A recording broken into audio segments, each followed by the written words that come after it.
Television presents the 1984 International Games for the Disabled from Long Island, New York.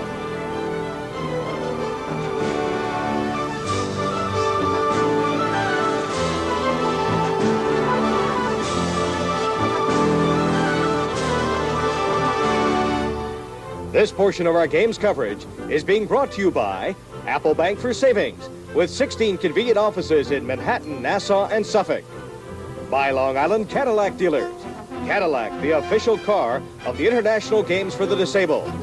By Budweiser Beer. By Kodak Disc Cameras. And by Red Lobster, the official seafood restaurant of the Games.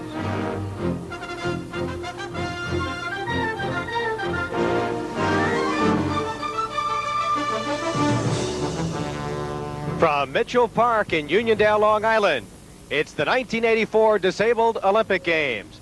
I'm Barry Landers, along with my colleague, and an outstanding colleague indeed, Cheryl Toussaint from the 1972 Olympic Games, a silver medalist winner in the women's 1600 meters. And Cheryl, just a tremendous sight here on Long Island as athletes from over 50 nations have gathered. We'll see over 1,800 athletes competing in a variety of games, and they, of course, come with different disabilities, but there's an air of excitement gathered here. Oh, it certainly is. The festive atmosphere of the opening ceremonies is always exciting, and it always gets everyone in the spirit for the competition to come.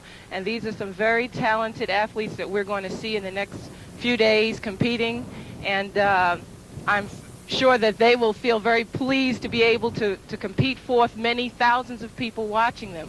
Cheryl, you of course competed in the 72 Olympics. That air of excitement is here. You're a competitor, you're an athlete, and these are what these athletes want to prove to people despite the disabilities that they have. That they are athletes indeed.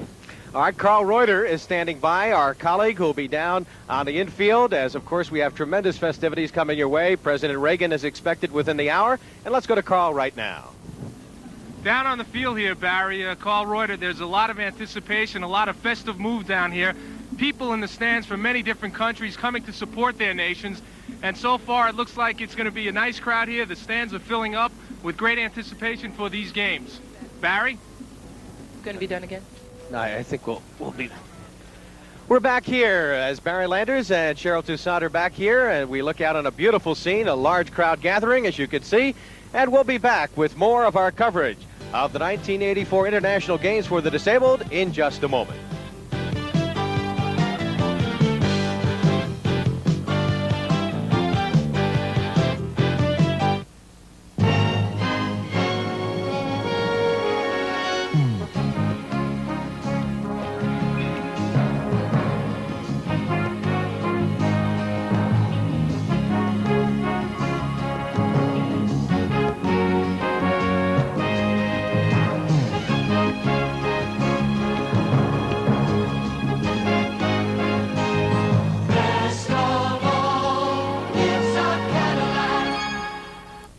You better watch out, because it's times like this that I'm gonna get you with the Kodak disc. I'm gonna get you with the Kodak disc. And sure as shooting, I'm not gonna miss. Now when it's easy as this, I'm gonna get you with the Kodak disc. The Kodak disc camera is easy to load, advances automatically, and has a built-in flash. Want a camera that's easier than that? You're not gonna get it. You can scream, you can yell, but you never can tell when I'll get you with the Kodak disc. I'm here with the team representing Australia in the Summer Olympics and Captain Greg Scott. Captain, can you tell me what events are represented here today? Right, we have Lynn Coleman representing us with the slalom event, Terry Biggs for table tennis and slalom, Craig Blackburn for the swimming events. I'm personally here for the goalball competition. These Olympic athletes are just great, and Apple Bank for Savings is proud to be a sponsor of these Summer Olympics.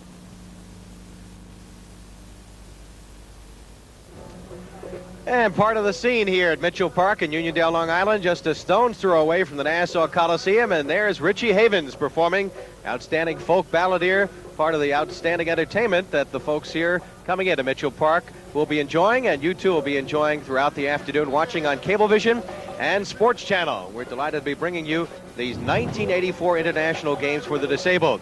This is the third Games for the Disabled, 1976 in Toronto, 1980 in Holland, and of course 1984 here on Long Island.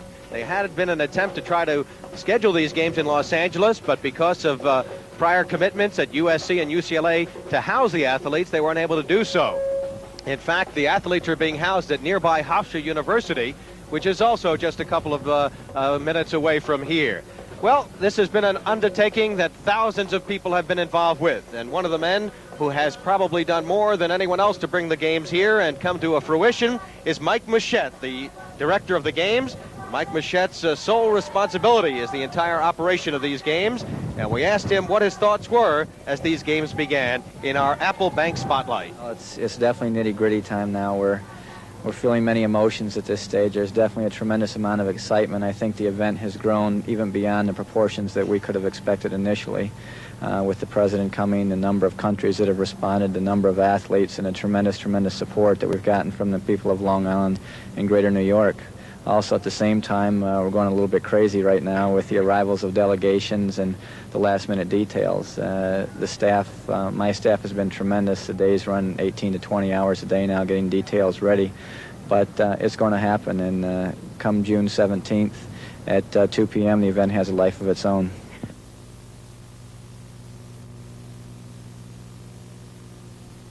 Well, Mike Machette with his thoughts, and you know, Cheryl Toussaint mentioned last-minute things. Teams from East Germany, Burma, and Cyprus unexpectedly showed up yesterday, and the blind athletes from Greece and the King of Sweden didn't make it. So last-minute problems for a tournament director, a director of games. Mike Machette, who moved from Ohio to handle these games 2 years ago. He's been involved in recreation therapy for most of his adult life. Must be a tremendous moment for him to see these games come to fruition, as we just heard. Sure, those kinds of things always happen in any kind of event of this scale and this caliber. But I assure you, the way things look like they're panning out, it's going to be a wonderful event. You're looking at part of the VIP area as well as the rest of the crowd here at Mitchell Park. This complex was completed recently, an $11 million complex. There's a 9-oval track, and I know, Cheryl, you were down on that track taking a look at it. It is an outstanding facility. It's simply beautiful. It's 9 lanes. I believe they'll probably compete in the first 8 lanes just in case they attempt for some records. I believe it's a Recatan or tartan surface track, and I think the athletes are going to just love it. Well, the only countries that are not showing up here that are expected to show up originally are the Soviet Union and Cuba, so they're boycotting, as of course most of the communist countries are, the 1984 games in Los Angeles. And kind of fitting that with the U.S. track and field competition, the final rounds for the regular Olympics taking place in Los Angeles today, that we begin coverage of the disabled games. Yes, exactly. Well, there will be disabled categories, and throughout the 2 weeks, we'll be broadcasting and televising some 20 hours of programming. And just want to update you, as far as the amputees, there will be 8 different classifications, and you'll be seeing some incredible athletes. Arnie Bald of Canada, who is a high jumper, high jumps nearly 7 feet on one leg. And then the blind disabled, you'll be seeing 3 classifications. As far as the other one, Cheryl, cerebral palsy, there'll be 8 different classifications. And of course, the one that you like very much, Les autres. Les autres. I knew you would get that French pronunciation right. It's the French term for others. It includes athletes with abnormally weak and brittle bones and also dwarfs. So competition of every nature here at the International Games for the Disabled. I guess the only people that aren't here, they've made up a big part of disabled games in the past, the spinally paralyzed athletes. They'll be having their own Olympic competition in Great Britain a little bit later on. Well, it seems everyone has been impressed with the organization of the games, including its host, a man who's worked very hard to bring these games to Long Island, Nassau County Executive Francis T. Purcell, as we find out in our Apple Bank Spotlight. Out of this has been the great help of so many volunteers. We have thousands of volunteers. The corporate people have been great. The contributions from people have been absolutely magnificent. Of course, if anybody still wants to contribute, Barry, they can send a check into the International Games for the Disabled. But we've had good support from every segment of the community. And now the bottom line is now come out, see these people, give them encouragement. They're going to be here for 2 weeks. There'll be swimming events, there'll be track events, equestrian events, and so many different aspects of it. And just seeing these people makes you feel that there is great hope in the world, and people like this with a handicap can be so positive about things. Francis D. Purcell, Nassau County Executive, and a lot of Nassau County personnel have been involved in making these games possible. There are about 1,000 police from the 3,000 or so man force scheduled to handle security at the games here. And Cheryl, of course, you in 1972 were part of the Munich games, and we all know what happened, the tragedy with the Israeli team there. But security around here is very, very tight, as we all both found out trying to get into our locations today. It sure is. It should have been tighter in Munich. Perhaps things that happened there wouldn't have happened. Here it's extremely tight, and I'm sure it's going to be as tight in LA. And I think it's good. I think it's very important that they take it this seriously. Well, there are athletes, as we mentioned, from 52 countries as far away as Australia.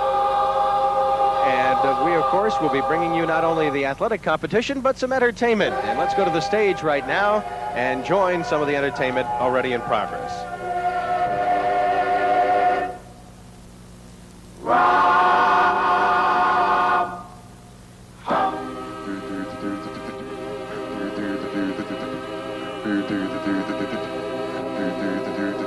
Sometimes I feel like a motherless child. Oh, sometimes I feel like a motherless child. Yes, I do. Sometimes I feel like a motherless child. Yes, I do. Sometimes I feel like a motherless child. Sometimes I feel like a motherless child. Sometimes I feel like a motherless child. Sometimes I feel like a motherless child. Sometimes I feel like a motherless child. Sometimes I feel like a motherless child. Sometimes I feel like a motherless child. Sometimes I feel like a motherless child. Sometimes I feel like a motherless child. Sometimes I feel like a motherless child. Yes, I do. Sometimes I feel like a motherless child. Sometimes I feel like a motherless child. Sometimes I feel like a motherless child. Sometimes I feel like a motherless child. Sometimes I feel like a motherless child. Sometimes I feel like a motherless child. Sometimes I feel like a motherless child.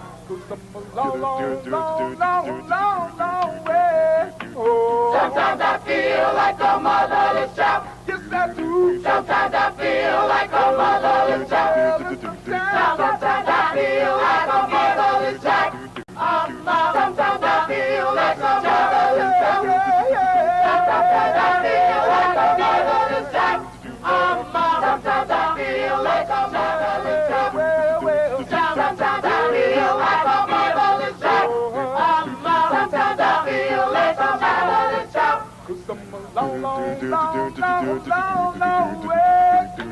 Sometimes I feel like a motherless child. Sometimes I feel like a motherless child. Yes, I do. Sometimes I feel like a motherless child. Sometimes I feel like a motherless child.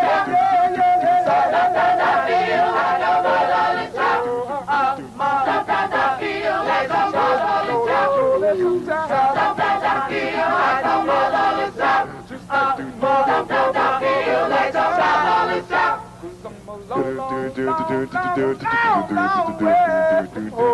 Sometimes I feel like a motherless child. Sometimes I feel like a motherless child. Sometimes I feel like a motherless child. Yes, I do. Sometimes I feel like a motherless child. Sometimes I feel like a motherless child.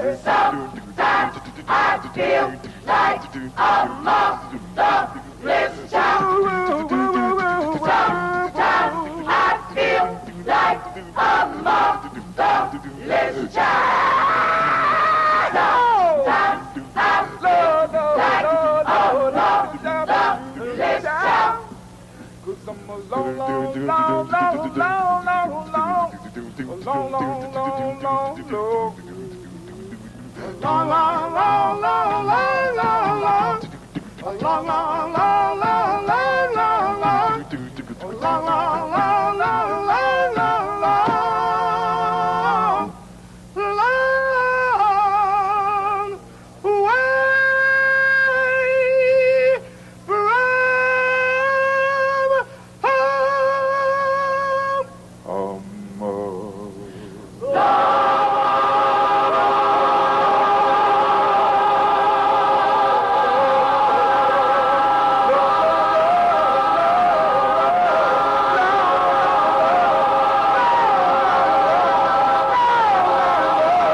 The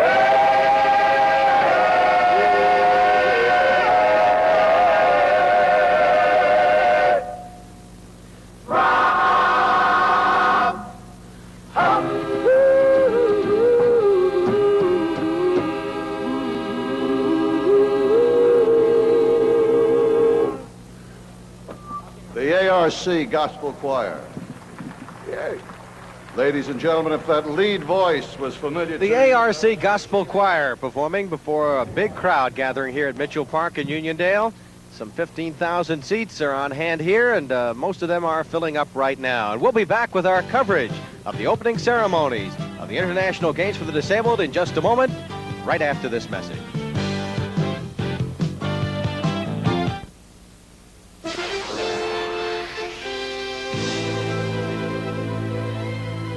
You can't build a bike for the Olympics by machine.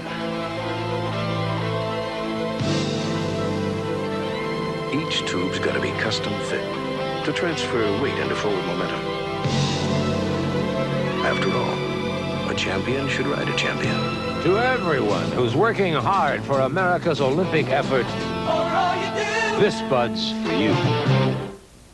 I'm here with the team representing Australia in the Summer Olympics and Captain Greg Scott. Captain, can you tell me what events are represented here today?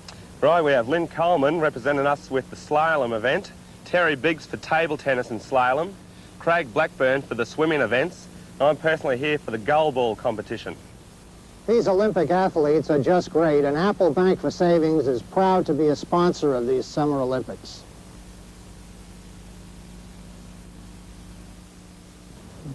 Hi, I'm Chris Lenzo. In last year's Boston Marathon, I beat the world's top runners by almost 10 minutes.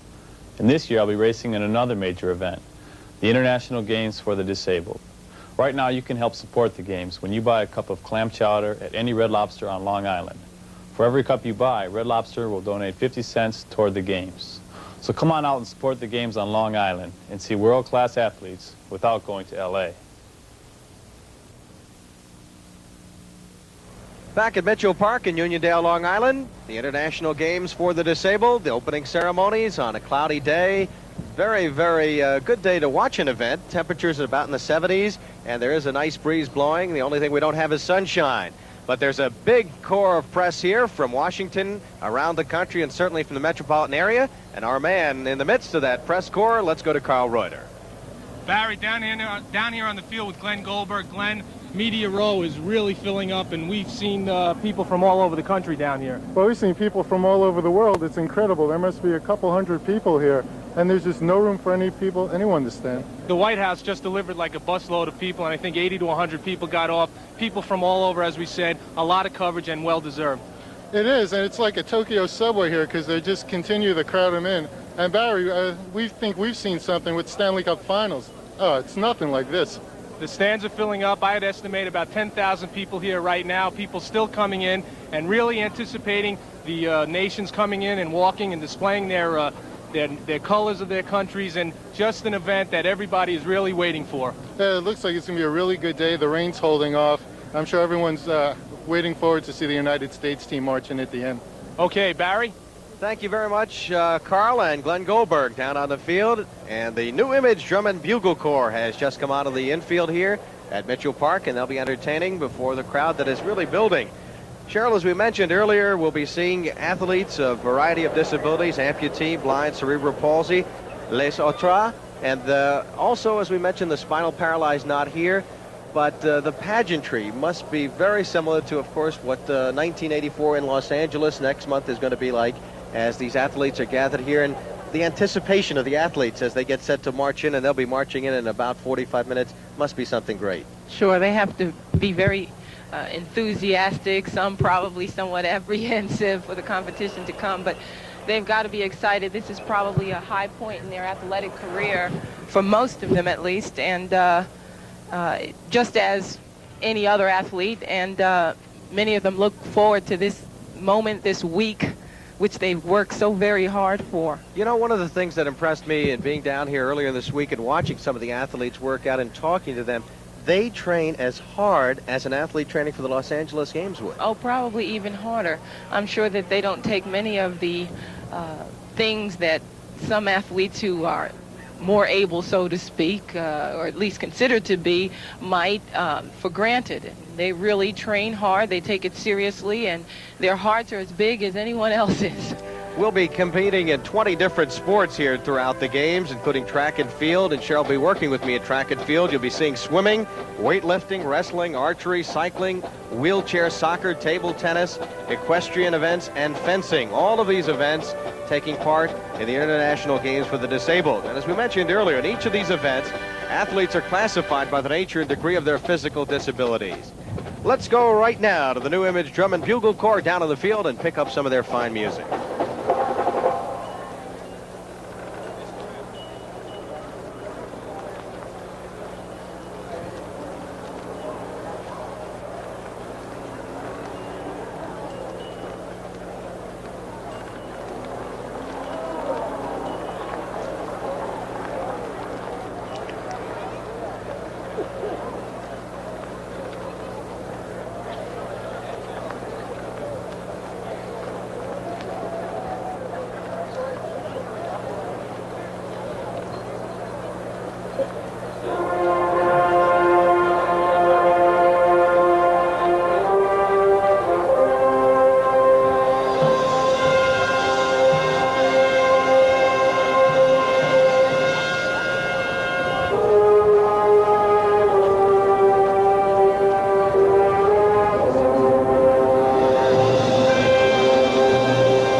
Back at our broadcast location, Barry Landers along with Cheryl Toussaint, 1972 silver medalist winner in the 1600-meter women's relay. And you're looking at part of the crowd and the entertainment going on here as the President of the United States, Ronald Reagan, some 30 minutes away from arriving here at Mitchell Park.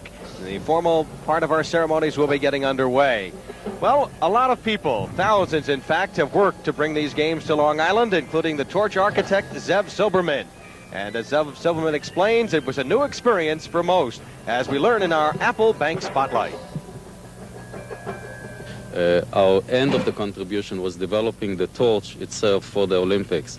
And it was a very exciting project for us and for me and for the gas people. We were not experienced in this kind of item, but and we really put ourselves into it. And we tried to imagine the symbolism of the torch to the particular people that are going to be using it and looking at it. And we developed this concept of a dish reaching into the sky, that somebody could come and reach his hand and light it. And it was very, very exciting to us. We had quite a few problems, especially wind problems, with the area being very open, and rain problems hitting the flame. And as you can see right now, we're still trying to correct problem that occurred last night due to the large water that came on the torch. I guess the big question is, Sunday, is it going to work? It's better work. I'm sure it's going to work, and we're going to be here to make sure that it works. But we're sure it's going to work, and I hope everybody enjoys it. Zev Silberman, and you can see right now it doesn't look like it is working, but it has been working for most of the day and will continue throughout the 2 weeks. And there's something symbolic about that torch. I know you, of course, involved in the 72 Olympics, Cheryl. There's a feeling, and a special feeling when you look up at an Olympic torch or a torch like we've just seen. Oh, sure. It becomes very official when you see that torch light up. And you know that it's real and you're there and everybody's watching. Well, let's go now to the field once again and get a report from our colleague Carl Reuter on the upcoming events. Down here on the field with Bob Gallerstein, and Bob will be covering some of the events with us during the couple of weeks here at the disabled, the International Games for the Disabled. And Bob, one of the events will be goal ball, something very interesting I think a lot of people might want to come out and see. Absolutely. Goal, spelled G-O-A-L, is something where it's sort of European handball, where the ball has a bell or a buzzer emitting from it so that the participants can hear where the ball is. And one thing that really amazes me, Carl, is that many of the participants in entering a particular sport enter the sport concentrating on the disability that they have.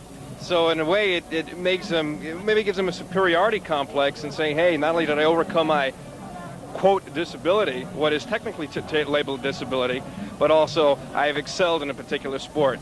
I think that's one of the greatest things, too, to see them excel in something. As you mentioned, they do have that bit of a disability, but I think of something very interesting would be the powerlifting. I think these athletes, actually, what we see people do on TV in the powerlifting, I think this is another exceptional sport for these people. Carl, not only that, but a lot of the powerlifters, especially one American, are sometimes world-class powerlifters. They sometimes are as good enough powerlifters, or in any sport here, as anyone competing in, say, the regular Olympics, which will, of course, be held in Los Angeles.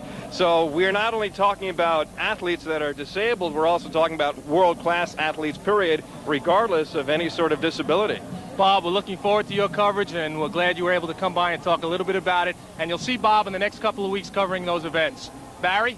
Thank you, Carl. Not only will Bob be covering events, you'll be seeing Jiggs McDonald, the TV voice of the New York Islanders, yourself, Carl Reuter, Ed Ingles of CBS, Tom Galisi, CW Post coach, Cheryl Toussaint, and yours truly, Barry Landers. A whole host of outstanding announcers to bring you the coverage. And if you want to come down and see the events in person, and believe me, it is well worth it, one ticket, $20, will give you entree and entry to every single event for the entire 2 weeks, with the exception of the closing ceremonies. Here's how you can get tickets. And they're available at Ticketron, and you can call area code 516-822-7337 between 9 and 5 p.m. And if you're anywhere in the metropolitan area and watching throughout the country on Sports Channel, we invite you to head to New York, spend a couple of days out here. Your heart will come away filled with great joy for humanity and for the ability of athletes who have overcome their disabilities and indeed are world-class athletes. You know, Cheryl, Bob mentioned one of the outstanding weightlifters, American Charlie Reed, who's considered the strongest cerebral palsy athlete, and he recently surpassed his own world record, to give you an idea of the kind of competition, when he bench pressed 485 pounds. Oh, that is tremendous.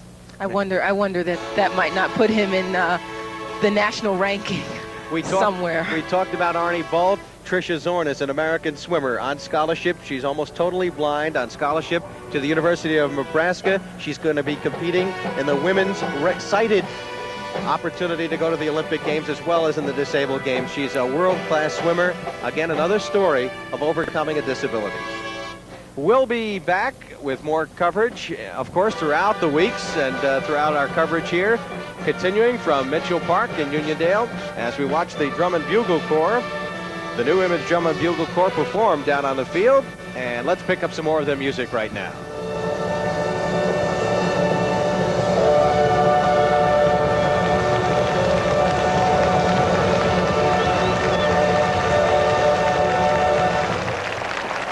Ladies and gentlemen, the New Image Drum and Bugle Corps. Thank you. 25 minutes away from arriving, and we'll be back with more of our coverage of the 1984 International Games for the Disabled right after these messages.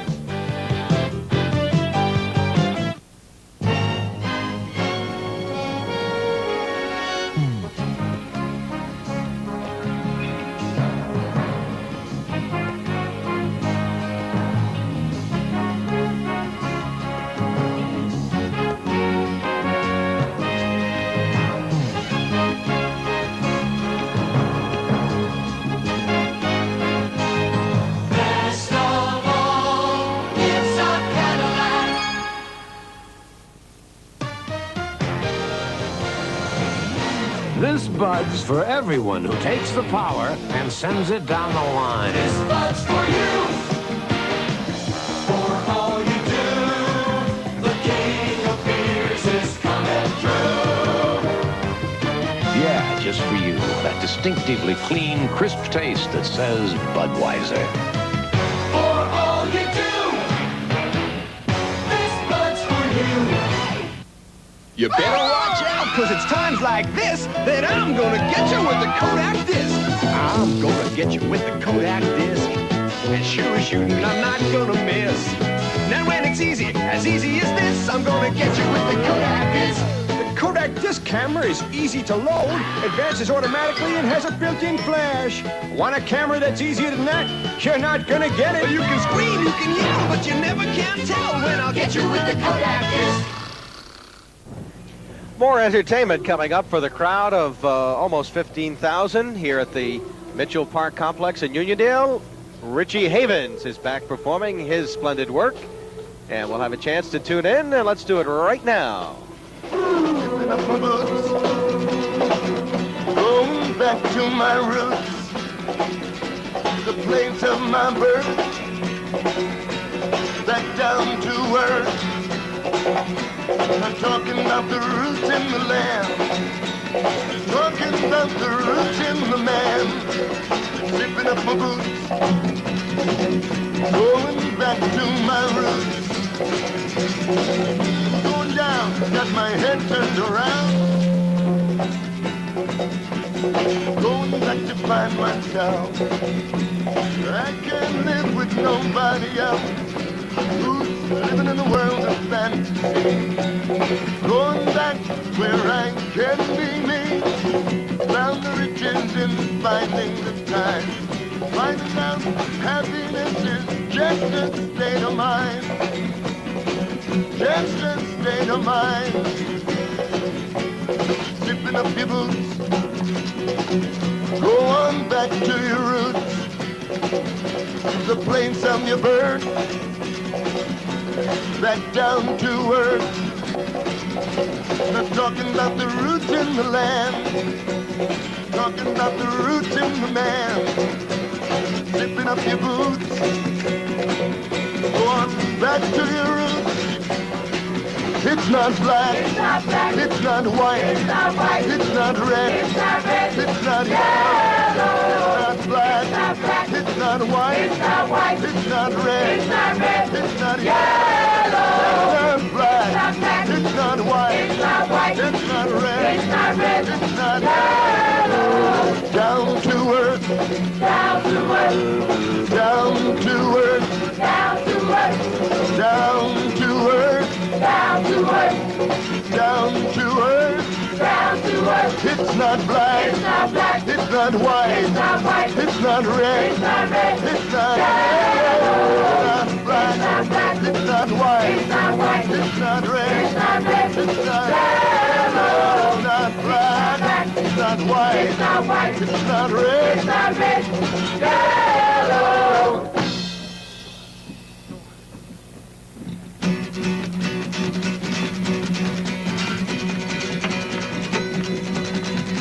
Freedom, freedom, freedom, freedom, freedom, freedom, freedom, freedom, freedom, freedom, freedom, freedom, freedom, freedom, freedom, freedom.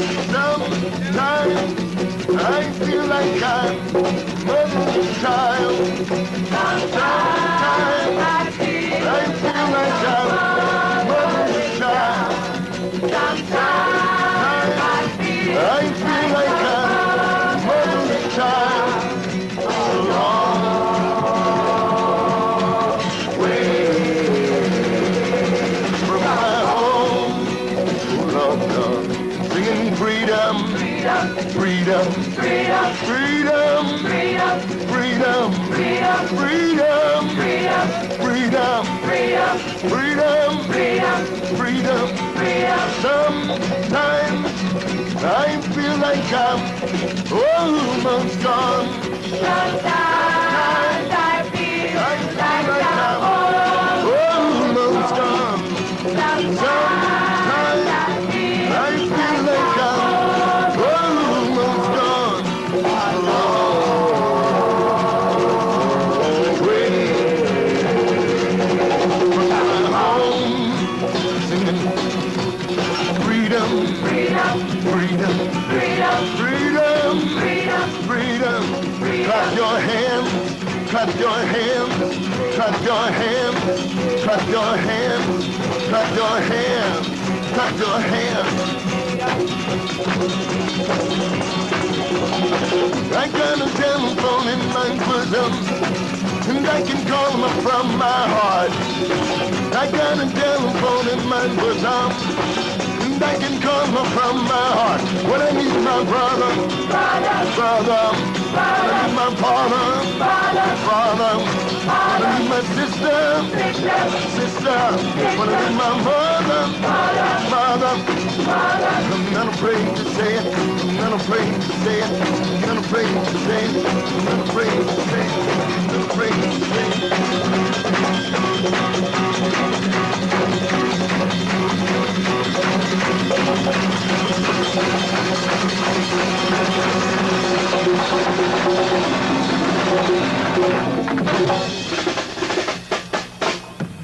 Thank you. Richie Havens, ladies and gentlemen, with the... We're back here at Mitchell Park. Barry Landers and Cheryl Toussaint. Richie Havens performing some of his magic, and there'll be some magic performed by the athletes over the next 2 weeks.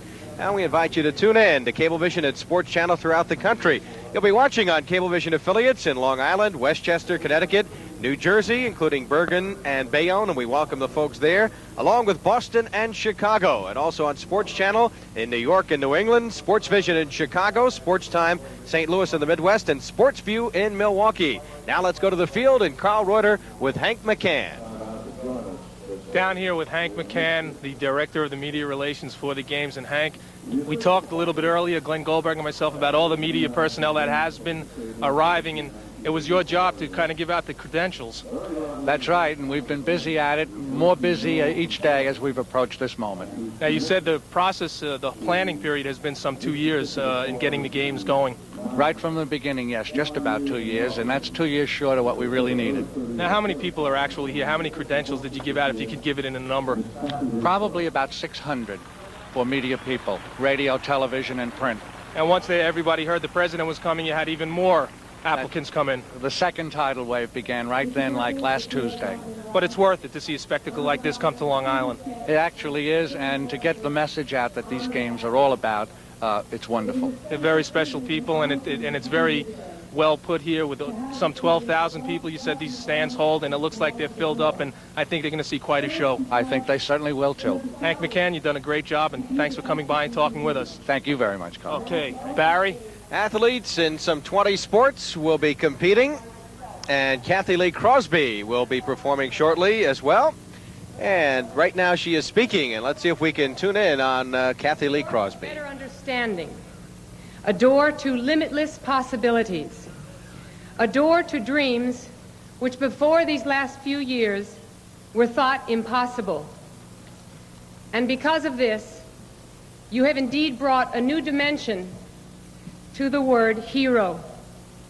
You are all heroes, and not just to other physically challenged individuals, but to all of us who have ever had a mountain to climb or a hurdle to leap over. You truly have taken the cliche, yes, I can, and you have made it come alive. And because of that, I am personally so proud to be with you today. I'm also pleased that because of all your efforts and your hard work, it was thought important enough that physically challenged athletes be included in the Summer Olympic Games in Los Angeles. You have now achieved the ultimate recognition of an athlete. You have made your own horizons, and you now own your own future. So with that in mind, I wish you all well. Good luck in the games, and have a wonderful, wonderful time. You deserve it. God bless you all. Kathy Lee Crosby, our official hostess. Thank you. And the Nassau County is also one of the special hosts, and you'll be hearing from William B. Williams in a moment, and we'll be right back with more coverage of our international games for the disabled here in just a moment, right after these messages.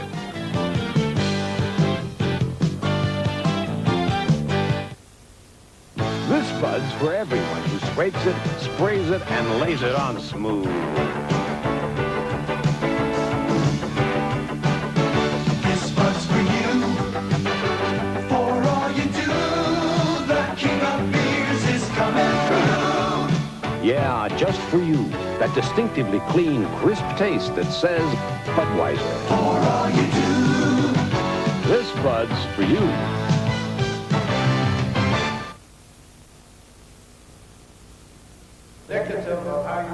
Let's join Fran Purcell, Nassau County Executive, with his remarks.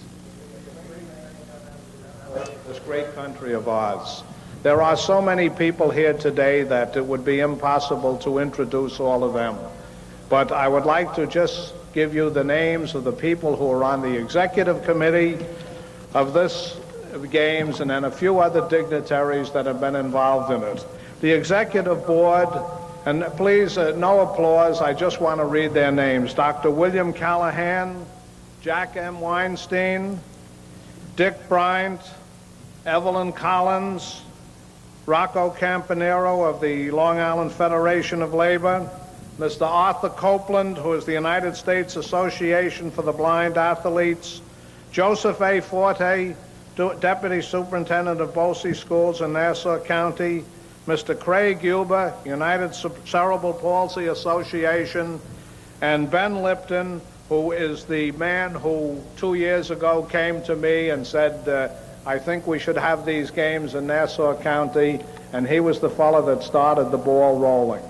I'd like to pay a special tribute to Mr. Steve Sobel of the United States Olympic Committee, and then a couple of people who have really put the wheels in motion here. Mr. Mike Machette, who is the director of the games, and I think he deserves a great hand.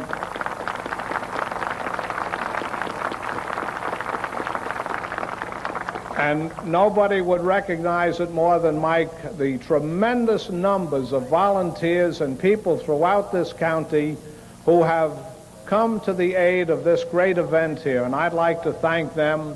And then my special thanks to Deputy County Executive Owen Smith, who has done a fantastic job in helping to put the games together, working out of my office. Ladies and gentlemen, the honorary chairpersons of this event are the President, who will be here shortly, President Ronald Reagan, Dr. James Stewart, President of Hofstra University, Dr. Sean Finelli, President of the Nassau Community College, and Dr. Matthew Shaw, President of New York Institute of Technology. The Grand Marshals, and I'm sure he will be here, didn't get here yet, but he will be here. Governor and Mrs. Mario Cuomo are the Grand Marshals of this event, and the honorary directors, Senator Alphonse D'Amato and Senator Daniel P. Moynihan. I would also like to recognize the corporate co-chairman of this event, Mr. Alan Murray, the president of the Mobil Oil Company. There are so many other names, ladies and gentlemen, it would be impossible to mention them. So I hope that those who might be not on the list and are not mentioned, that you will forgive me, but in the tents you will see there are the sponsor scoreboards of everybody who has contributed at the corporate level.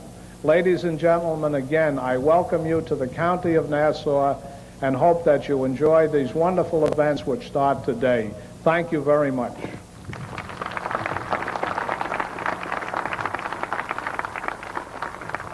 Thank you, Mr. Purcell. At this juncture, we were to have had a message of healing and a spiritual message, but we are awaiting a reverend. The world, I think, is awaiting a reverend. At any rate, the very fact that you're here shows, I think, concern and a great amount of spirituality. I thank you again for coming out in what is not the best of climactic conditions. We appreciate it. Ah, we have a bishop in the house?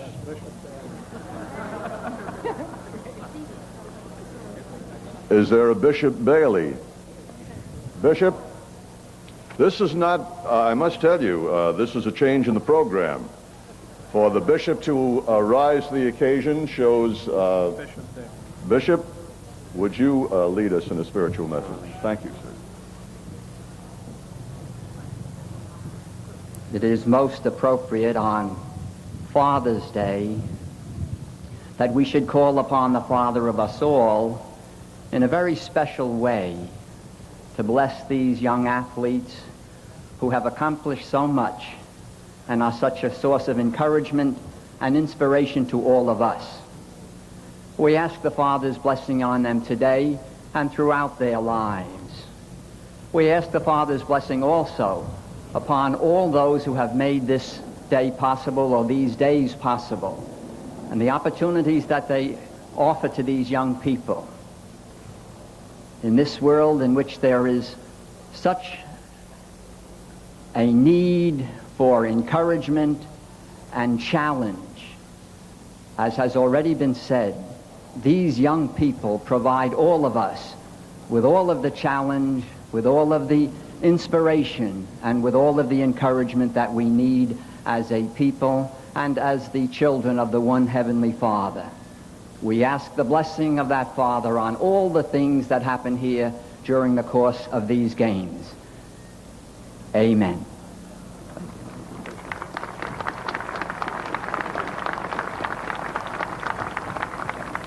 Thank you, Bishop Bailey. There is a show business parlance called winging it, and Bishop, you winged it. Thank you. At this point, we were supposed to have a moment from somebody from the United Nations.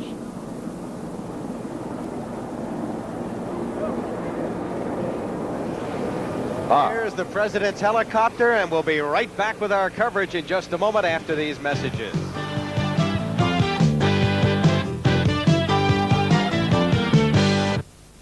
I'm with Captain Greg Scott of the Australian team, who competes in a very unusual event. Greg, can you explain? Sure. The game's called goalball, and it's played on a court the size of a basketball court. To be competitive, we have to rely on our hearing skills because we're totally blindfolded during competition. Is that a game you think I could play?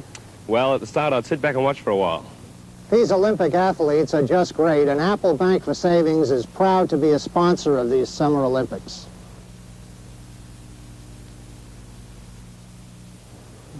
Hi, I'm Chris Lenzo. In last year's Boston Marathon, I beat the world's top runners by almost 10 minutes. And this year, I'll be racing in another major event, the International Games for the Disabled. Right now, you can help support the games when you buy a cup of clam chowder at any Red Lobster on Long Island. For every cup you buy, Red Lobster will donate 50 cents toward the games. So come on out and support the games on Long Island and see world-class athletes without going to LA.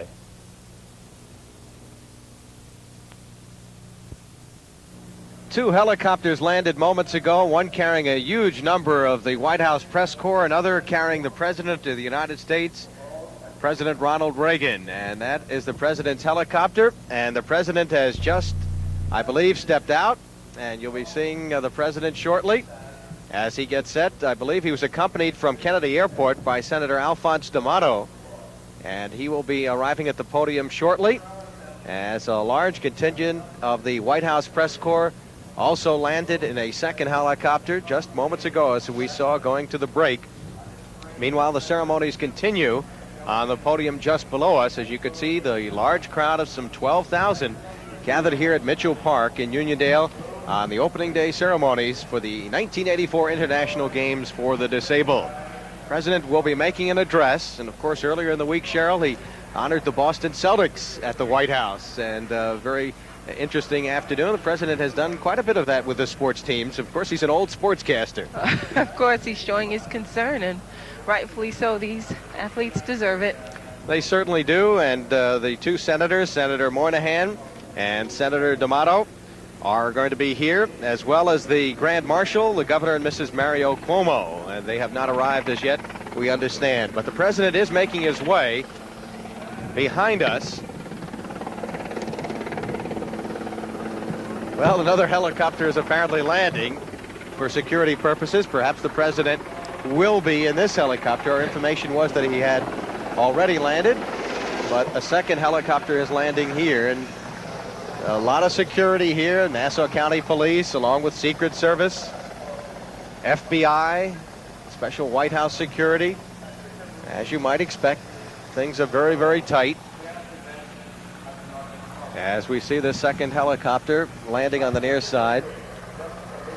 And in fact, there's another helicopter coming, so perhaps we'll keep an eye on this. But nevertheless, the ceremonies continue. You will be seeing the entire procession of the over 50 countries marching in their uniforms and their various uniforms from throughout the world. And I know, Cheryl, that's going to be a magnificent sight, something that, as we mentioned earlier, you recall that feeling of marching onto the infield with the crowd there. Oh, yeah, it's going to be very colorful, and the athletes are going to just be beaming. It is a great moment for these athletes.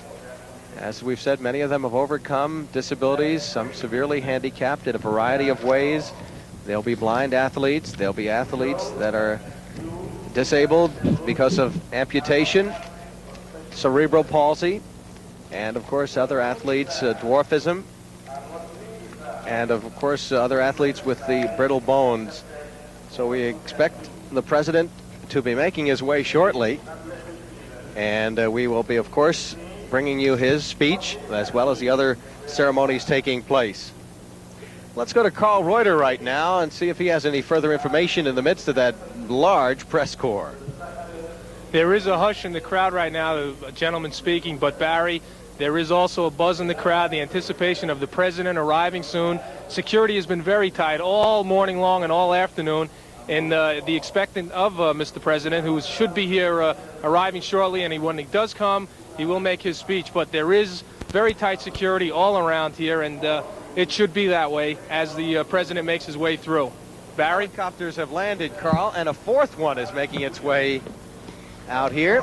We are still have had no official word that the President has actually landed here at Mitchell Park. As we mentioned, those of you watching out of town, we're just a stone's throw literally away from the Nassau Coliseum, located just north of Hempstead Turnpike and right near the campuses of Nassau Community College and Hofstra University.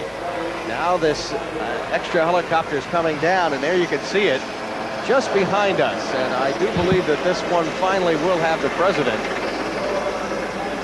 We had a Marine Corps helicopter land a few moments ago, a large one right behind that one, which the members of the White House press corps alighted. Boy, they moved pretty quickly, Cheryl, didn't they? They sure did. I think they were getting in position. Well, it is approximately 3 o'clock, and that was the scheduled time. President Reagan was expected to land at Kennedy Airport at 2:35 and arrive here at approximately 3 o'clock. He will be staying for some 40 minutes to an hour, and we'll welcome the guest athletes from the over 50 nations. Over 2,500 people have come from as far away as Australia, and they will be, of course, competing in these international games for the disabled. Netherlands, the host team, will be the first country that will be marching in. They were the host team in 1980, and the United States delegation will be the final one, the host team, of course, in 1984. But you know, it's interesting, Cheryl Toussaint, that these athletes are finally getting the recognition. That 1978 act of Congress, which charged the United States Olympic Committee to take care of a lot of the athletes, as far as the disabled athletes, has really opened the door. And something like this, we can see that there's going to be a demonstration sport, in fact, in the 1984 Summer Olympics, right, involving wheelchair athletes. In the 1,500 meter and the 800 meter, 1,500 meter for men and 800 meter for women. It's really a major hurdle for the disabled athlete. It's a door that's finally being opened, and it's just on time for these deservingly athletes.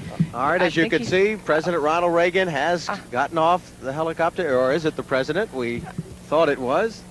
Looks like he's in the process of getting off. We'll look at our monitor as several cars, there's a motorcade formed there, and of course the president will be probably getting into one of those cars and making his way a short distance here, and then on to the ceremonies as the speeches continue. But Cheryl, as you were pointing out, it is an opportunity, and there finally is the president, dressed nattily, and he raises his hand and gets into the car. That is definitely the president, Ronald Reagan, and he will be coming shortly to the ceremonious stand. And as we mentioned, that act of Congress charged the U.S. Olympic Committee with developing disabled sports here in the country, and it established commissions on sports for the disabled, and it comprised 6 major disabled organizations. So finally things were really organized, and as I said, it's really a bright future for the disabled athletes because of the U.S. Olympic Committee taking such an involvement. Sure. They deserve this and much more recognition than they have been getting, and it's time that it's coming their way. And Cheryl, we'll have a chance later to talk about the role model that certainly these athletes will provide for younger athletes today that are disabled. You, of course, came out of the Adams Track Club with Fred Thompson in Brooklyn many years ago in the late 60s, early 70s, and that provided role models for many athletes. Oh, absolutely. As well, these athletes involved in these games will provide inspiration and a sense of believability that other disabled athletes, and that athletes in general, people in general, if they put their mind to it and they really want to persevere, that they can against all odds. Well, that is certainly an important point, especially the young disabled who have the disability young. It used to be years ago that they would just hide them in the closet, that they had no chance, that parents would be so protective of them that they wouldn't allow them the opportunity to compete in sports. But now with these athletes giving them perhaps the role model they need, they're getting that chance. We'll be right back with more coverage of the International Games for the Disabled after these messages.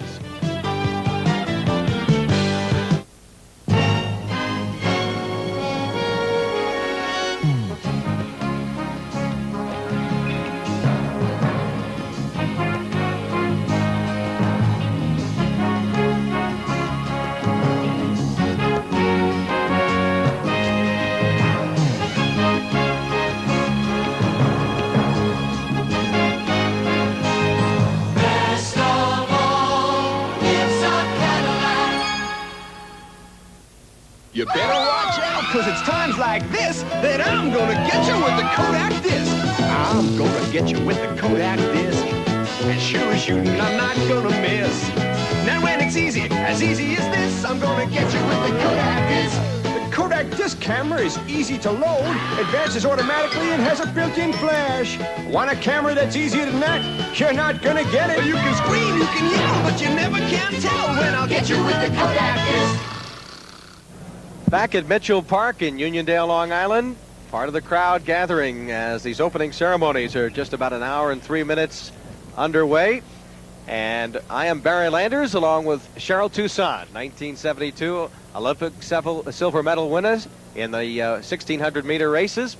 And as we look at this very exciting spectacle, Cheryl, the president about to speak, the crowd is really hushed now, awaiting his not only arrival, which has taken place, but to hear what he's got to say. Sure, I'm sure they want to hear his comments. It's a very high point for these athletes, and the spectators are very anxious to see him and hear what he has to say. All the athletic competition will take place within a 1-mile radius of this new $11 million Mitchell Park complex, and the site not only includes this 9-lane track, but an ultra-modern pistol and rifle range, and as we mentioned, electronic timing capabilities here at this track. So it is one of the most impressive athletic facilities built in many, many years here on the island. Now, many of the White House press corps has just been cleared on the far end, and they're parading across the field, and they'll be setting up camera crews from just about everywhere. And of course, there's coverage from the BBC, from Australia. Many countries have sent crews here to televise these games. Again, another aspect, the disabled athletes getting the opportunity to show the kind of world-class athletes they are. And as we said, very interesting that, of course, they're coming out of the closet, so to speak. So right now, we await the president and his remarks. As you can see, the crowd up at the podium. Francis T. Purcell, the Nassau County Chief Executive, along with many other dignitaries there. Looks like we just saw Senator D'Amato in a camera shot. Many of the VIPs awaiting the president. Ben Lipton has been one of the... There is Senator D'Amato, Senator Alphonse D'Amato. Right behind him is Mike Machette. That's Mike Machette with the glasses turning away, looking back over his shoulder. 31 years old, 2 years, moved from Ohio to Elmont, Long Island, set up in a small room over at Eisenhower Park, a desk and a telephone. Somebody said organize the International Games for the Disabled 2 years hence, and he's done it. That's quite a task and quite a job as you look out at the spectacle that we have today. I'll say, what if he just must be sitting there with somewhat anxiety, but because it hasn't really started. I mean, when those balloons go up and that torch is lit, I think he'll breathe a sigh of relief. There was Francis Purcell sitting down, and as we mentioned, perhaps the man that really behind the scenes helped these games come to Long Island, Ben Lipton. Ben Lipton, a Malvern native, a good friend of Francis Purcell. He was the man who was involved in wheelchair games back in 1946, a long time ago with the Boulevard Watch people, when they organized wheelchair basketball, and they had great teams. I remember as a youngster going watching some of the demonstrations that they put on. That was the first real opportunity for disabled athletes to perform, Cheryl. Yes, I know, and it's interesting. Not very many people realize what is involved in that kind of competition. There's a lot of strength involved and a lot of endurance involved, and a lot of work goes behind it. It looks simple enough, I mean, but really a lot of work goes into it. I'm looking forward to the televising of some of the basketball games that we'll be covering. We'll, of course, be following the United States team. And as I mentioned earlier, Ben Lipton has been such a key factor in the games coming to Long Island. He walked into Nassau County Executive Francis Purcell's office looking for a home for these games, and he found a home, and he found a very receptive home here in Nassau County. As we look out at the crowds that have come in here, people were worried about attendance. Would there be more than a few thousand people here? But as we look around, Cheryl, almost all the seats are filled. Yeah, it has to be a sellout crowd today. It's no place to stand even. Well, it was Ben Lipton involved with wheelchair athletes and with the disabled athletes who brought it to Francis Purcell's attention, and with the help of almost 3,000 volunteers, with the help of Nassau County people and all Long Islanders all over who have participated as volunteers, some as paid people. The games have come to Long Island, and it's a great spectacle, and it's a great tribute to the people who have made it possible. Has to be a proud moment for this county. And again, we are awaiting the president, who was expected just a few moments ago, according to the official schedule. But nothing goes according to the official schedule, does it? There's Senator D'Amato. I don't see Senator Moynihan, who was expected to be sitting just to the opposite of Senator D'Amato. Of course, Senator D'Amato, for those of you watching out of town, former supervisor of the town of Hempstead, and certainly very much involved with Long Island, and now senator for all of New York State. There's part of the camera crews, and I would say White House press corps that just arrived a short time ago. I believe they're also here filming for perhaps some political purposes down the road, president's campaign speeches and other facts. So there's a large crowd, and now we can hear the trumpets, and the president should be coming in just a moment. And now the announcement, the President of the United States arriving, and there is Mr. Ronald Reagan, Mr. President. He's greeted by Fran Purcell and Senator D'Amato, Mike Bichette, Games Director, right behind him, Kathy Lee Crosby right behind the President.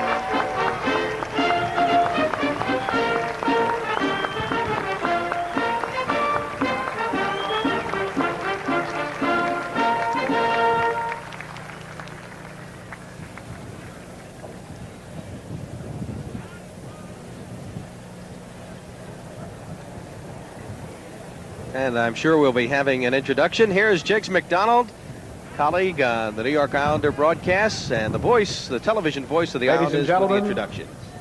At this time, we welcome the competing nations to the International Games for the Disabled being held here on Nassau County, Long Island. I ask you to rise, direct your attention to the Blue Knights Drum and Bugle Corps in the center of the field, and as you rise, your attention is directed to the Northeast Gate for the arrival of the nations. Please rise.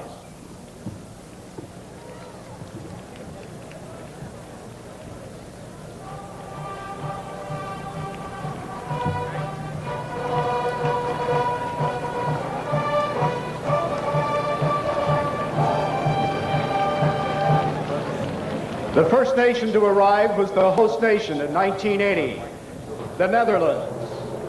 Their flag bearer is Bert Bottomay. Bert is 25 years of age, competes in the track and field events. The reason he was chosen to be their flag bearer is that he competed during the 1980 Olympics.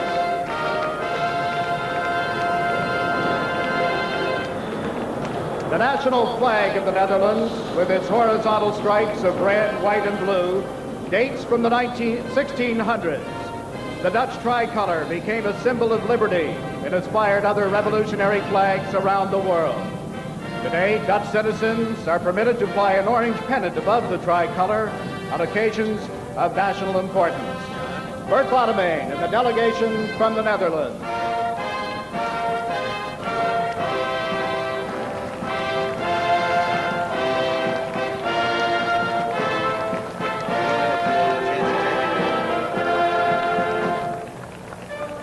As you watch, the members of the Netherlands team, the team from Holland, 92 members strong.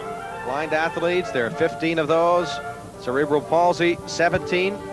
The ultra, 5. Amputee, 28. And the flag bearer, as you heard, Bert Bottomay, 25-year-old track performer. Now, as we mentioned, as you know, the Dutch team hosted the 1980 Games. Field of play, they have an outstanding soccer country team. of Argentina from South America.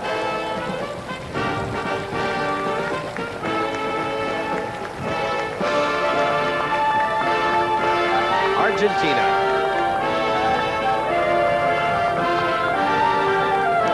The flag bearer for Argentina is Hugo Villela. You'll notice that the flag above and below the white central stripe of Argentina's national flag are two stripes in a shade of blue known as celeste.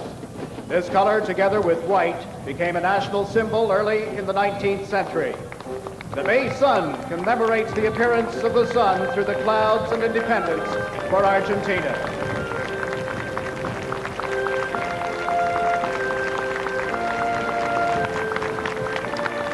as you see, President Ronald Reagan, Francis Purcell, and Senator D'Amato applauding the team from the Netherlands as they go by the reviewing stand. Argentina and now Australia have come onto the track. Argentina with 8-member delegation, and Australia with a large one, Australia. 92 members strong. The flag bearer, Dora is Gerhardt. And let's go back and join Jiggs McDonald Dora for is more. 30, competes in track and field events. The reason he was chosen to carry the flag of his native land, he competed in the 1980 games, was the gold medal winner in the long jump at Holland. The basis of the design of this flag is the British blue ensign, with the addition of the 5 stars of the Southern Cross, the constellation in the fly, and a larger star known as the Commonwealth Star below the canton. The 7 points of the star represent Australia's 6 states and 1 territory. Australia.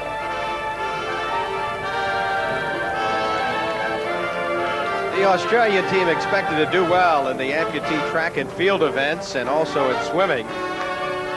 They have 22 blind athletes, 4 on the cerebral palsy team, 43 amputee athletes, and none from the other category. But the Australian team expected to do well here. 92 strong, had a chance to talk with them. Australians are very friendly people. A tricolor with equal horizontal stripes of red, white, and red is the national flag of Austria. The state flag is the state arms, a black eagle wearing broken chains in the center. According to the tradition, the red and white colors originated in the blood-stained tunic of Leopold, Duke of Bavaria, who fought in the Battle of Thomas in 1191. The only part of his tunic unstained by blood was the waist, where his sword belt had been. Ladies and gentlemen, Austria. The Austrian delegation, 43 strong, and amputee athletes lead their delegation with 12, blind athletes 11, and cerebral palsy with 7. Quite a scene here, Cheryl Toussaint, as we watch these athletes down the track. I gotta tell you, it really brings back memories. The music, the fanfare. Now the Belgium delegation. 47 members. And now the delegation from Belgium. The flag bearer is Van Doorn-Noel. Van is 44 years of age.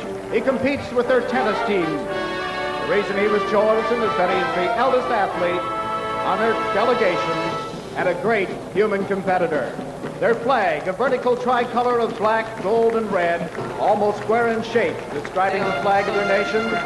These were the colors of a horizontally striped flag which appeared when the province of Brabant rose up against Austrian rule in 1787. The vertical design was adopted in 1830 when Belgium gained its independence from the Netherlands. Belgium.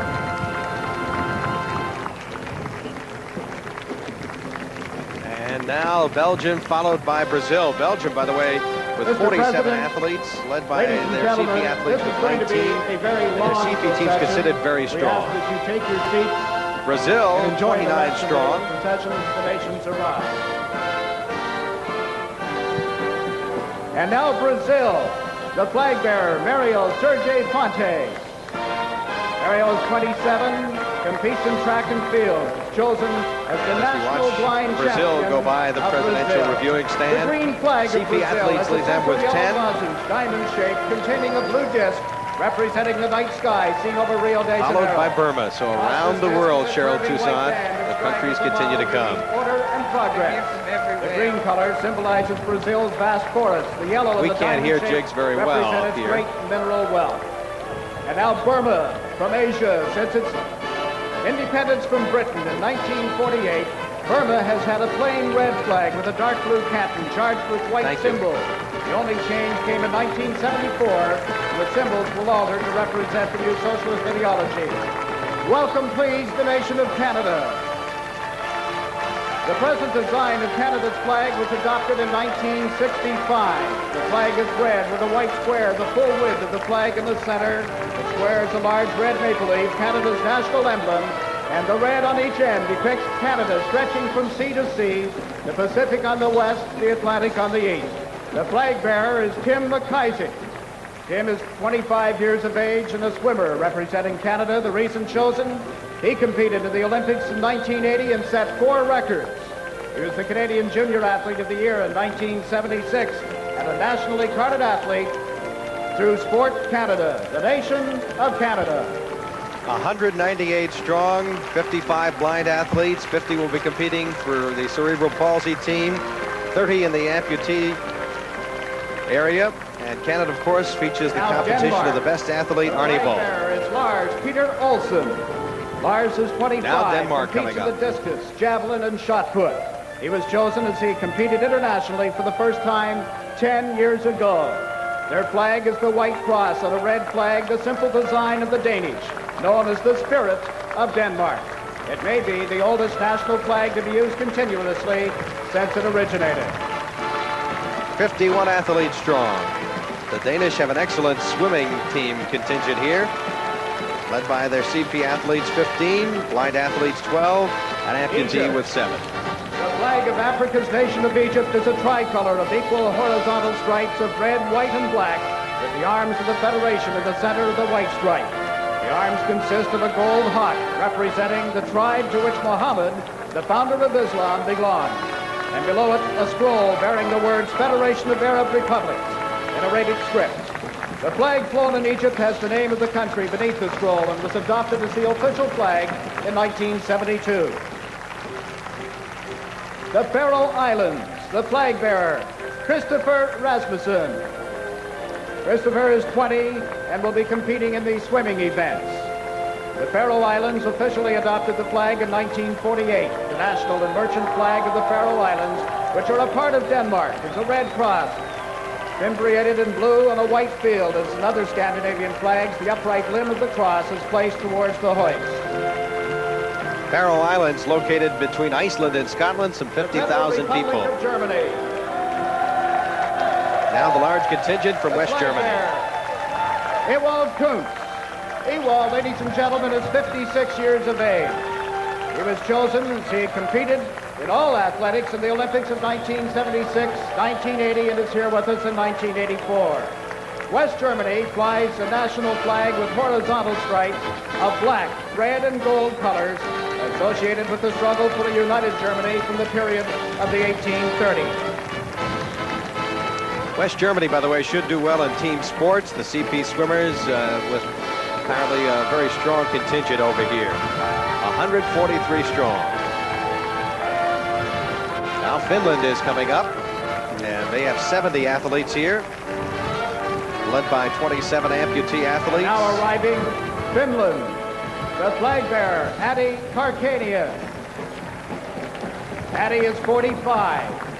Competes in the discus and the shot put. The reason chosen as the flag bearer of this great nation is muscle power, shape, and his routine.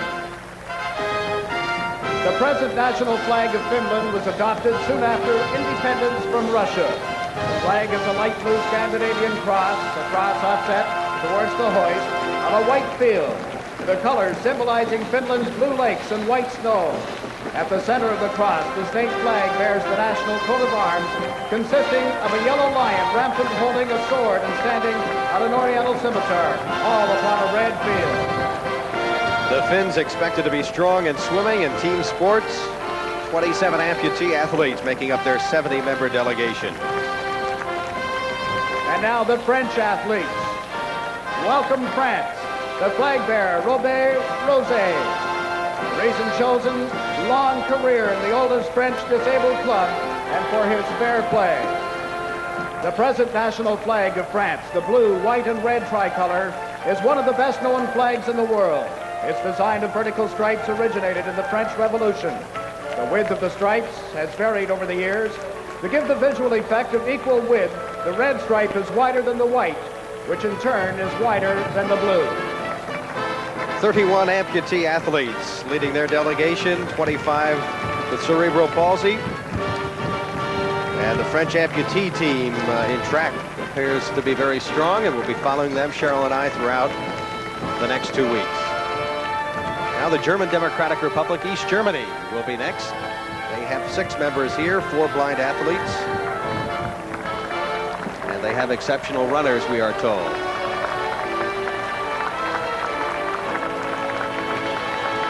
And now welcome, please, the German Democratic Republic.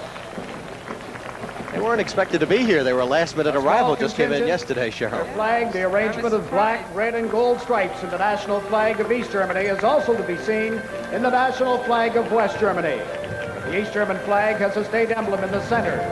As in other communist nations, this emblem consists of symbols representing the nation's working people, ears of wheat, a hammer, and dividers. The German Democratic Republic. Next, Hong Kong with a 23-member delegation. That will feature 7 amputees. Table tennis team looks good. Are they awfully good in the Chinese area?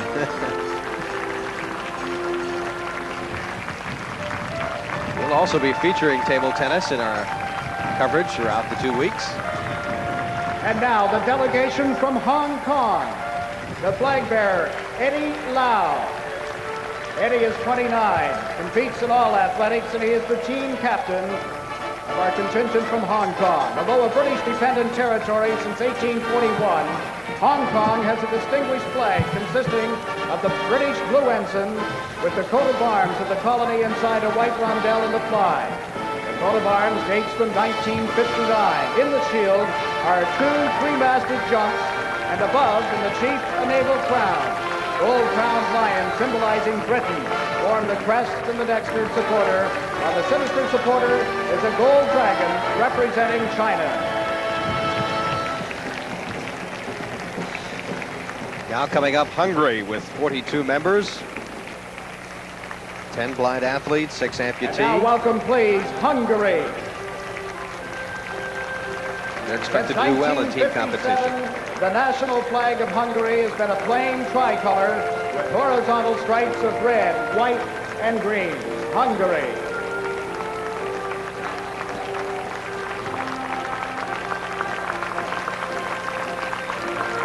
Good to see that not all of the communist countries boycotted these games. Cuba and the Soviet Union, the only 2.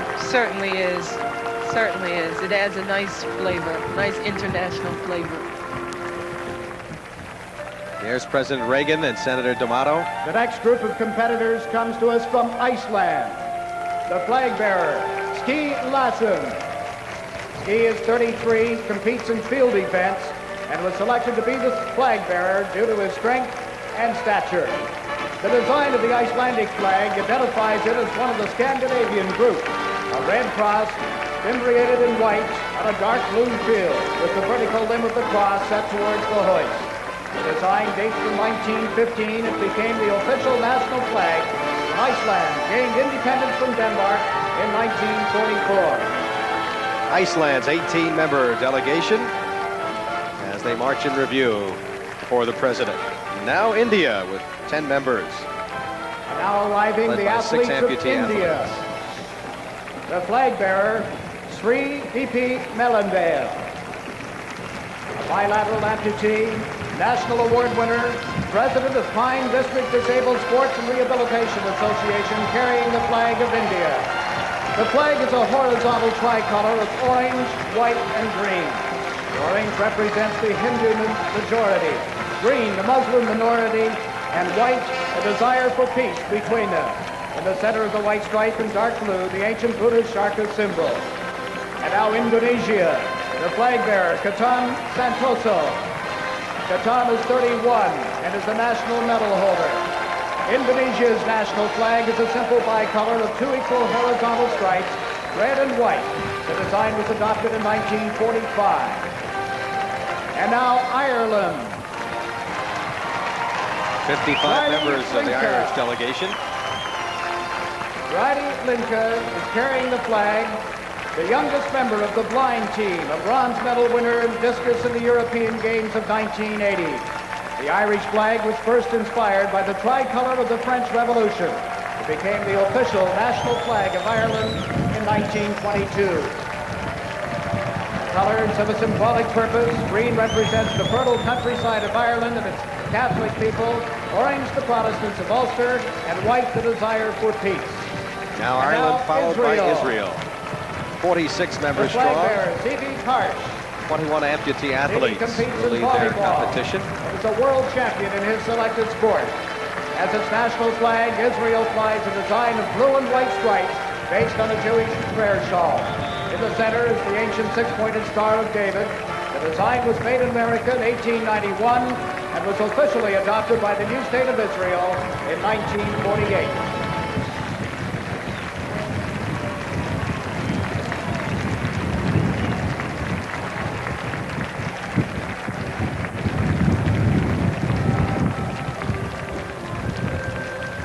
Arriving next is the delegation from Italy.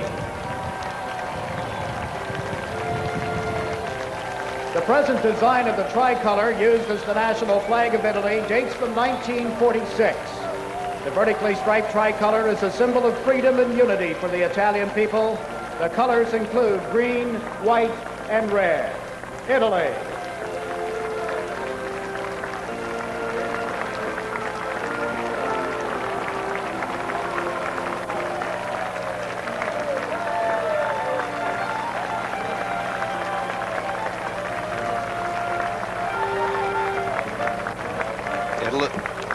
Italy followed by Japan. Italy, by the way, with 19 blind athletes leading their group of 57.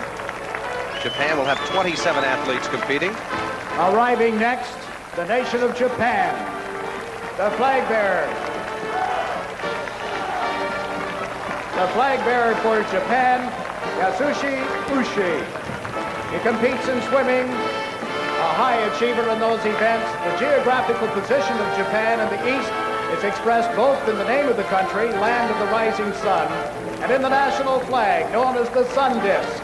The simple, beautiful design of the flag consists of a large red disk in the center of a plain white field. Flags with such sun disks have been used by emperors and warriors in Japan for many centuries. And now the delegation from Kenya. The Kenyan national flag has 3 equal horizontal stripes in black, red, and green, separated by narrow fimbriations in white. In the center is an emblem consisting of a Mazi warrior shield and 2 crossed spears. The Republic of Korea. Kuwait. The national flag of the Emperor of Kuwait, another flag bearing the colors associated with Pan-Arabianism. The flag bearer is Adel Al-Kahila. Adele is 23, competes in track and field events, is the best athlete in 1983 in Rotterdam, the reason for the flag bearing today. Now the small country of Liechtenstein, located in Central Europe with 6 athletes. The national flag of the Principality of Liechtenstein has 2 equal horizontal stripes, royal blue over red. In the blue stripe with the hoist is a gold crown, which is often seen turned 90 degrees so that the flag can be hung vertically. You know, Cheryl Toussaint, as we look out on the infield, we get a shot of the infield. It is just a color are magnificent. A sea of colors of the various countries as the athletes are on the infield right now. And I know it's sending some chills down my spine. Oh, and mine too. Mine too. All the flags, all the colors and the different uniforms. Next, the athletes representing hats, Luxembourg. Scarves. Just magnificent. Now Luxembourg comes on. The 8 flag members of their bearer is delegation. Bingen Matthias. Bingen is 41, competes in track and field events. He is the oldest competitor representing Luxembourg at these games. The Grand Duchy of Luxembourg has a national flag which is almost identical to that of the Netherlands, except that the blue stripe is of a lighter shade and the flag is longer. The red, white, and blue colors were derived from the Grand Duke's coat of arms, which dates from the 13th century. Delegation's a little bit spaced out now as compared to before, and Mexico will be the next one. Again, the pageantry here at Mitchell Park, and again we do, not to belabor the point, hope you'll come down over the next 2 weeks, whether you're watching on Long Island, anywhere in the metropolitan area, or throughout the country. Tickets are readily available, and you will see some great athletes as we watch Mexico. Speaking of hats, the Mexican delegation has some magnificent hats on it. The national flag of Mexico is a vertical tricolor of green, white, and red stripes, with the national emblem in the center. The stripes were inspired by the French tricolor. The emblem of the eagle, snake, and cactus is based on an ancient Aztec legend about the founding of Mexico City. Mexico. And now New Zealand with 5 members. They've come a long way, like Australia, some 12,000 miles to get here. 2 amputee athletes, 1 member of the CP. And flag bearer, as we'll hear from a moment, is Michael Callahan, 33-year-old track performer.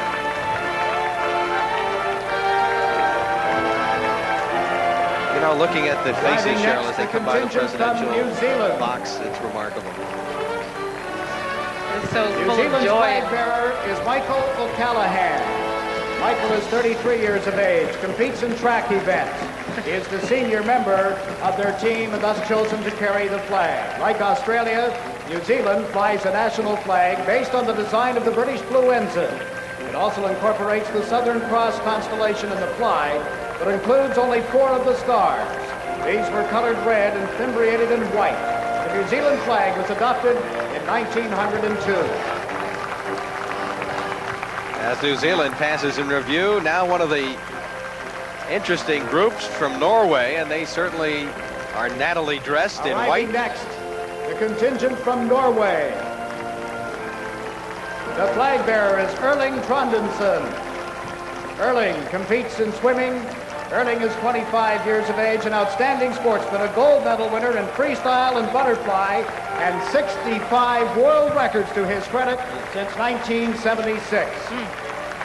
Norway became an independent nation in 1905, and her national flag shows the nation's long link with Denmark. The Norwegian flag reflects the design and colors of the Danish flag, to which has been added a blue cross over the white of the Danish flag. Norwegian team comprised of 22 amputee athletes, 14 blind, 19 cerebral palsy, and Lautre 5. As the infield starts to fill up, as the nations continue to parade before us. Hope you're enjoying the coverage here on Cablevision and Sports Channel throughout the East and throughout the country. Just part of the coverage you'll be seeing over the next 2 weeks. Some 20 hours of programming on the International Games for the Disabled from here at Mitchell Park. Next, arriving coming up, now, will ladies be and gentlemen, the delegation China. of the People's Republic of China. The flag bearer is Yao Zhenyu. Yao is 26, competes in track and field, great strength, and a record holder in the shot put. He is the flag bearer. The flag, red, the color symbolizing communism, is also the traditional color of the Chinese people and is appropriately the color of their flag. In the upper hoist is a large 5-pointed star, a symbol of the ideological program of the Communist Party of China. And to its right, an arc of 4 smaller stars representing the 4 main social classes of the Chinese people: workers, peasants, petty bourgeois, and patriotic capitalists, united under the leadership of the party. The 5 stars together also stand for the unity of China's principal traditional territories: China itself, Xinjiang, Mongolia, Manchuria, and Tibet. The present design became the official national flag of China in 1949. 41 members strong, that Chinese delegation. Everyone's certainly talking about their table tennis team as we see Poland coming in. 26 members strong, very good in soccer and track and field. The Polish national flag, the colors derived from the 13th century state coat of arms, bearing a white eagle on a red field. The flag is a plain bicolor of 2 equal horizontal stripes, white over red. This flag was created when Poland became an independent nation after World War I. The athletes of Poland. Amputee athletes, number 14 on this team, and as we mentioned, supposed to be very good in soccer and track and field. As the nations continue to parade before the reviewing stand, Portugal will be the next one coming up, as the Polish team passes in review, tips their hat to the president. Portugal 26 strong, led by 15 cerebral palsy athletes. Nice colors of our next arriving contingent comes to us this red. afternoon from Portugal. Portugal's leading role in discovering the world beyond Europe's boundaries in the 15th and 16th centuries has been recognized in the nation's national flag since 1815. Behind the state coat of arms is a spear, an early navigational instrument. The field behind the emblem is divided vertically into 2 stripes. A green one representing Prince Henry the Navigator next to the hoist, and a red one, half as wide again, representing the monarchy in the fly. The design dates from 1910 when Portugal became a republic.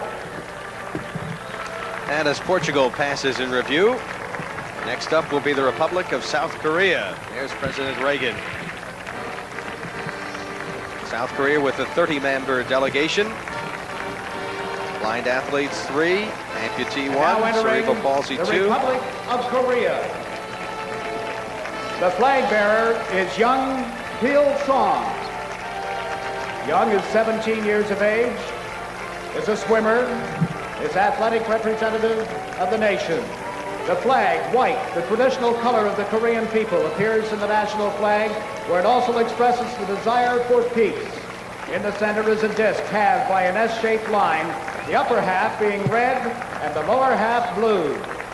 This is based on the ancient Chinese yin-yang symbol, which represents all the opposites that occur in nature, such as male, female, good, evil, and so on.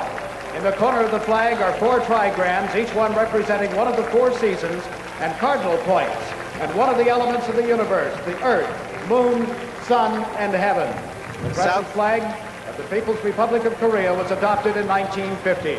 South Korea, of course, will host the 1988 International Olympics and hopefully the disabled games as well, we understand. Entering now, the athletes representing Spain. 47 members strong. The Spanish flag, the colors red and yellow, date back to the 15th century monarchs, King Ferdinand and Queen Isabella. The flag design, in which the central yellow stripe is twice as wide as each of the red stripes, was introduced in 1938. The Spanish coat of arms often appears in the center. The representatives from Spain. Spain with 7 blind athletes, 6 amputee athletes. Les Autres, 20 athletes will be competing in that category from a variety of disabilities. And the spectacle grows here at Mitchell Park as we next have Sweden coming in. 98 members of the Swedish delegation clad in yellow and blue.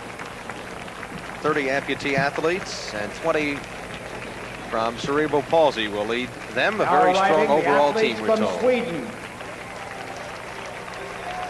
Flying the Swedish national flag dates back to the early 16th century.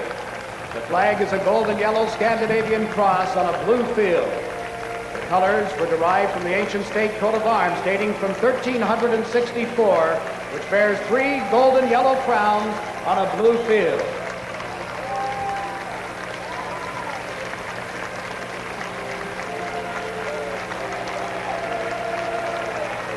Large Swedish delegation, almost 100 strong, Cheryl Toussaint. And they've been one of the more advanced countries when it comes to athletes and treating disabled people as human beings, as many countries have been a little slow in dealing with that.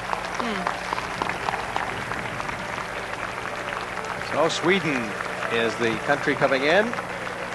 Still more countries. Looks like the Swiss flag is about to begin coming in. There's Mike Bichette with, I believe that is his son, on his lap, right behind the president. Just about every seat taken here at Mitchell Park. And as you can see, the pageantry as the athletes are all lined up on the infield. Now Switzerland, 32 strong. Just now entering at the northeast gate, Switzerland. The flag bearer for Switzerland is Hans Santucci.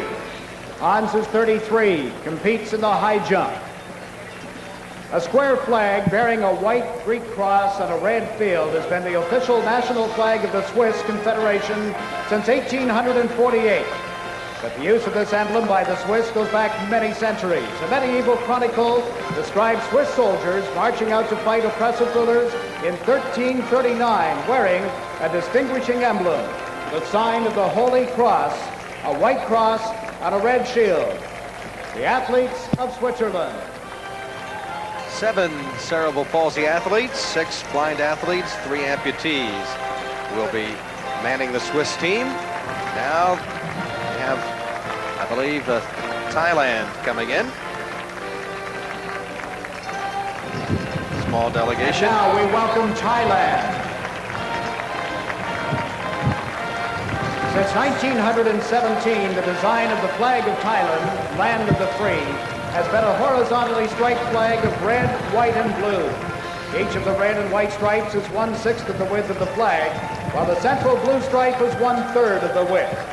The representatives of Thailand. Trinidad Tobago will be the next country coming into view, and there they are. 5-member delegation.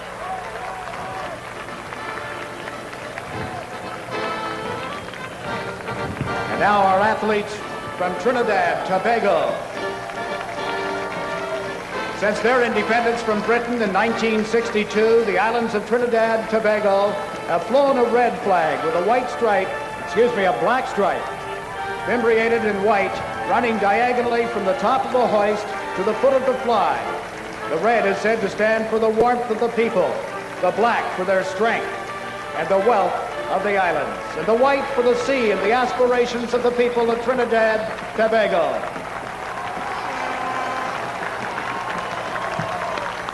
Now the large contingent from Great Britain, United Kingdom, 235 strong, led by 60 cerebral palsy athletes, 34 amputees. The Union flag, the second largest delegation. The Union Jack, is a royal flag which the British Parliament has stated can be flown by private persons but only on land.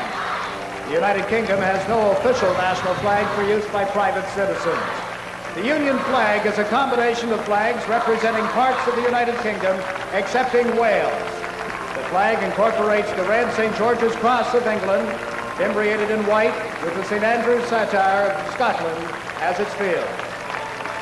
Great Britain will, of course, host the spinally paralyzed athletes, and that'll be in July, as they'll be having a major competition there. The British, we're told, are strong in track events, particularly the blind, and they're also very good in soccer as well. They'll have 26 blind athletes competing.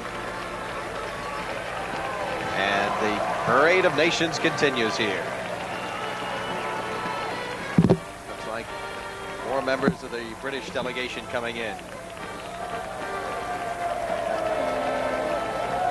I believe Governor Cuomo has arrived and is seated just below us to the right of Jiggs McDonald, who is doing another outstanding job as Master of Ceremonies. Governor and his wife, President Reagan, with Nassau County Executive Francis Purcell, and Senator D'Amato, also part of the VIP reviewing stand. Members of the Great Britain team. And looks like some British people have come over. Pretty supportive. Again, the pageantry is something to behold. Cheryl, I've never had the pleasure. I'll be covering the Olympics in Los Angeles this year, but never had the pleasure of seeing the actual pageantry, and it is really a very tingling moment. It surely is. Abled or disabled, whatever you want to call it, it is a wonderful experience, and these... You know, and in talking to the athletes, they're in the Olympic Village, talking to people from all over, and you find out that under the skin, people are all the same. All the same, and these athletes know it. They feel it. And there's a great empathy among these athletes, not only because they are disabled in the same kind of situation, a variety of disabilities, but because they realize that through athletics, people do get together. Certainly do. And right now, more members of the British delegation coming in. Ladies and gentlemen, we are still welcoming the You'll be seeing many wheelchair Kingdom. events, also many track and field events. This track, as we pointed out earlier, an outstanding track, recently built here in Mitchell Park. British delegation continued to come out. A little bit of drips and drabs, so to speak. British usually quite punctual, but they do have a large delegation. In fact, it's second largest to the United States. They have 235 athletes. It takes a while for all those athletes to make their way through, and more continue.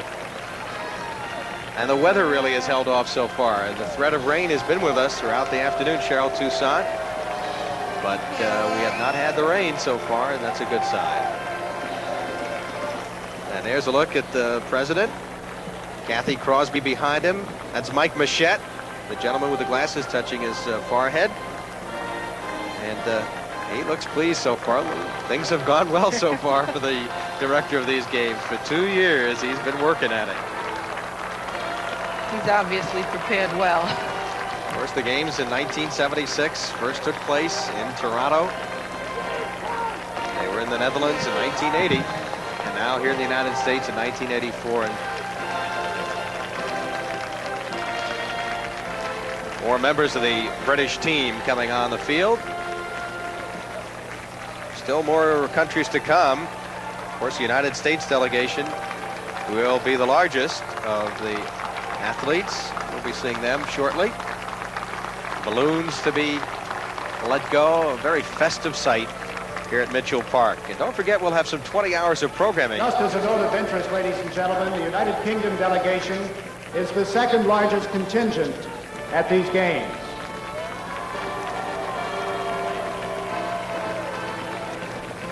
You can see the field filling up with athletes from around the world. As far away as Australia, you have the Faroe Islands, little islands off Iceland and Scotland, 50,000 people there. They've sent representatives. Over 50 nations, and this is the second largest sporting event in the world this year. Here's Yugoslavia.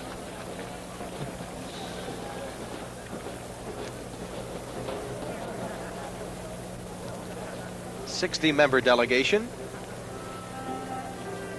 And as we mentioned earlier, the only communist countries Yugoslavia became an here, independent Soviet state Union and Cuba. only after World War I, when several previously separate countries united in 1918 to form a new kingdom.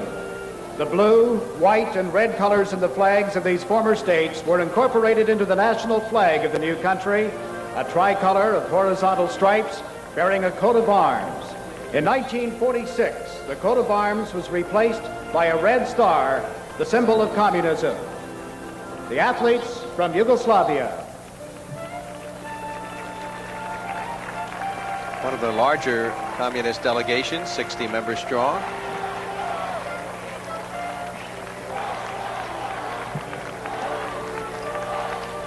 Once again, remember, 20 sports will be competed in here over the course of 2 weeks. You'll be seeing many of those, as Zimbabwe will be next from southern Zimbabwe, from southern Africa. 42-member delegation.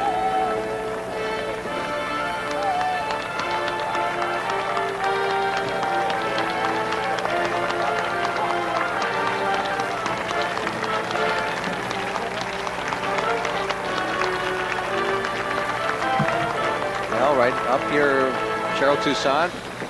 Many of the Secret Service have joined us up here in our broadcast booth. It's filled up, as we are right directly above the president and the official stand.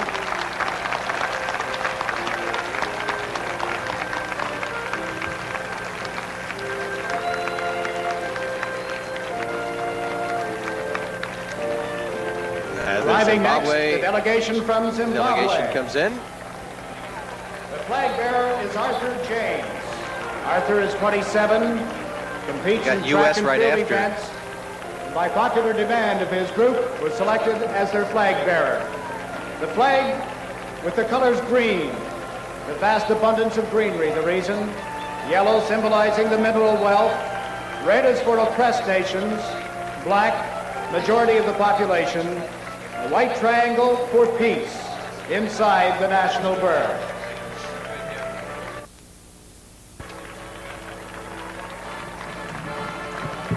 United States delegation coming in just a moment. 264 strong. Led by 65 CP athletes and their coach Carol Machette. Blind athlete 60 and their coach Dave Beaver. The host for the 1984 games, the United States of America. Bill Teague will coach their amputee athletes. 59 members of that team. As host nation, the flag of the United States traditionally laughs. The Star-Spangled Banner, the Stars and Stripes, or Old Glory, the affectionate names given to the national flag by Americans.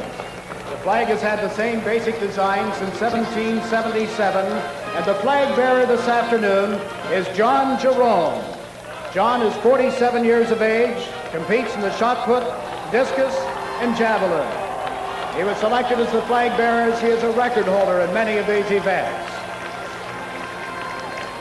The flag of the United States has 13 horizontal stripes, arranged as 7 red stripes, alternating with 6 white stripes. They represent the original 13 colonies. In addition to the stripes, 50 white 5-pointed stars representing the 50 states of the Union appear on a dark blue field in the canton. They are arranged as 5 rows of 6 stars, alternating with 4 rows of 5 stars. The host for the 1984 International Games for the Disabled, the United States of America. Big hand, as you might expect. John Jerome, the flag bearer. What a remarkable story he is. Al Order has been his idol for many years. He hoped to meet him. Al, of course, a native Long Islander out of West Islip. What a story he's been over the years, the courage that he's shown competing in the shot put.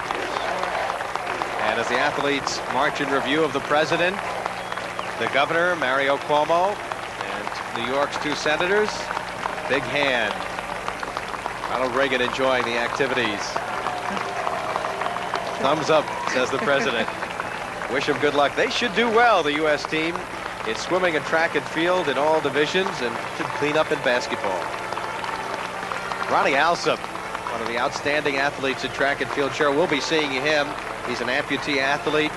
Competed before he had his injury in college, very high level. He's an outstanding wheelchair basketball player.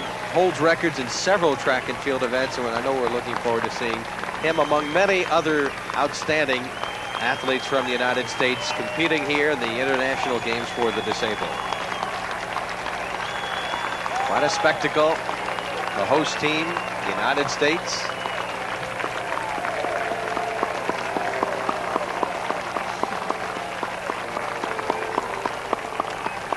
More athletes continue to come in. Remember, the U.S. delegation 264 strong.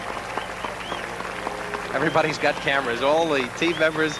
There must be more picture taking going on today, Cheryl Toussaint. Were you one of those picture takers back in '72? Well, I didn't carry my camera with me, but a lot of pictures were taken, and I made sure that I got some of them. Cheryl Toussaint, who of course competed for the United States, won a silver medal back in the 1972 Olympics in the women's 1600-meter run at Munich. And as we said earlier, if you look out at the infield, and the president now looking out at this huge throng of athletes. That was the 1600-meter relay, we should point out, that Cheryl was involved in. You remember your teammates on that team? I bet it's hard to forget. Oh, I certainly do. I've got to tell you a funny incident that happened to me at the games later on. Still arriving, ladies and gentlemen. Cheryl, of course, from Brooklyn, out of Erasmus Hall High School, went to NYU, started at the Adams Track Club with Fred Thompson. And as we talked earlier, Cheryl, what a great role model these athletes must be, not only for adult handicapped people, but for the youngsters watching at home, and certainly here in presence, here at the field. Handicap and non-handicap, they have to be an inspiration to people watching at home. More members of the United States team coming on. And this is just the opening ceremonies. Indeed. Well, the key is that the athletes are united in a sense, and the various groups, the U.S. Amputee Athletic Association, the National Association of Sports for Cerebral Palsy, and the U.S. Association for Blind Athletes, the 3 host organizations, have really banded together, joined together, established rules and classification systems for the games to make it an international competition. And a bona fide event. As we mentioned, each of these events, athletes, as you'll be seeing events in more than 20 sports, are classified by the nature and degree of their physical disabilities. For example, blind athletes compete in 3 different classes based upon their degree of visual impairment, and amputee athletes in 9, and athletes with cerebral palsy in 8. So it's fair, based on the degree of disability, to compete against people of a similar problem. So the athletes continue to come in, and we'll be right back with more coverage of the International Games for the Disabled right after these messages.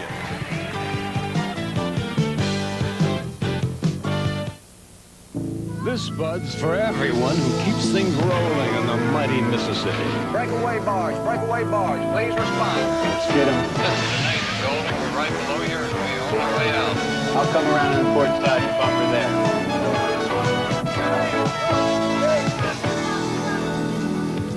Yeah, just for you. That distinctively clean, crisp taste that says Budweiser.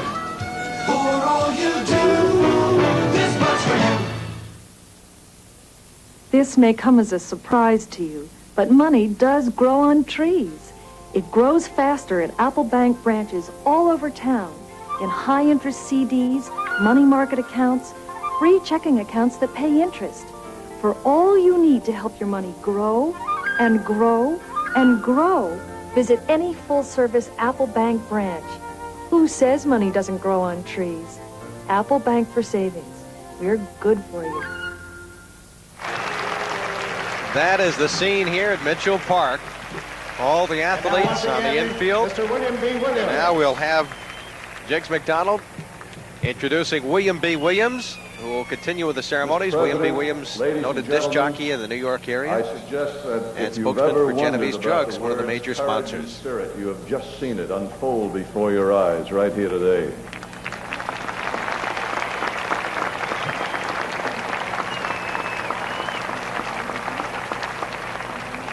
As the last contingent, that of our own United States, gets to the grass, may I suggest that all of the athletes kind of sit down on the grass, make yourselves comfortable, relax, and now we're going to start paying tribute to you.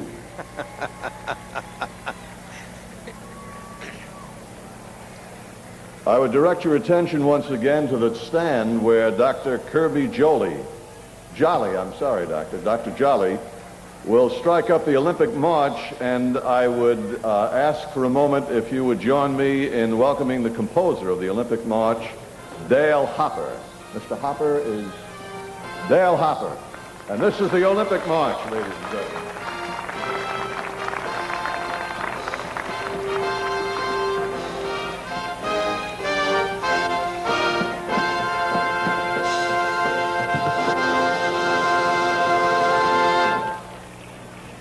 Dr. Jolly and the Olympic March, members of the band, we thank you. I'd like you to welcome now the President of the International Coordinating Committee of Sports for the Disabled, Commander Cameron. Commander?